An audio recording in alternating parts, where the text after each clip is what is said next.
নমস্কাৰ শ্ৰদ্ধা ছাৰবেদসকল আপোনালোক সকলোকে মই মোৰ ইউটিউব চেনেল নলিনীকান্ত ডেকালৈ স্বাগতম জনাইছোঁ। ছাৰবেদসকল অসম চৰকাৰৰ কৰ্মচাৰীসকলৰ কাৰণে এখন বিশেষ নটিফিকেশ্যন প্ৰকাশ পাইছে 21 জুলাই 2024 তাৰিখে। ভিডিঅ'টোৰ জৰিয়তে আপোনালোকক সেই কথাটো ক'বৰ কাৰণে চেষ্টা কৰিম।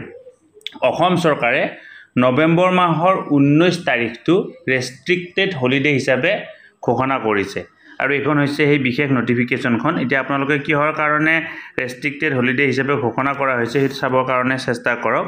ইয়াতে লিখিছে the governor of Assam is pleased to declared restricted holiday on account of Bir ৰাঘৱ মৰাণ দিৱস on 19 November 2024 for the state government employee to commemorate the bravery and contribution of legendary Moran hero বীৰ ৰাঘৱ মৰাণ। অৰ্থাৎ বীৰ ৰাঘৱ মৰাণ দিৱস 19 নৱেম্বৰ তাৰিখে উদযাপন কৰা হয় আৰু তেওঁৰ এই যি কাৰ্য বা তেখেতৰ যি প্ৰতিভা তাৰ প্ৰতি সন্মান জনাই সেই তাৰিখটো অসম চৰকাৰৰ কৰ্মচাৰীসকলৰ বাবে, অকল শিক্ষক বুলি নহয় সকলো কৰ্মচাৰীসকলৰ বাবে এই মৰাণ বীৰ ৰাঘৱ মৰাণৰ স্মৃতিত কি কৰা হৈছে ৰেষ্ট্ৰিক্টেড হলিডে হিচাপে ঘোষণা কৰা হৈছে। অৰ্থাৎ 19 নৱেম্বৰ তাৰিখটো ৰেষ্ট্ৰিক্টেড হলিডে হিচাপে থাকিব। ভিডিঅ'টো আপোনালোকে যিমান পাৰে আগলৈকে ফৰৱাৰ্ড কৰক যাতে সকলোৱে কথাখিনি গম পাবৰ কাৰণে সক্ষম হয়।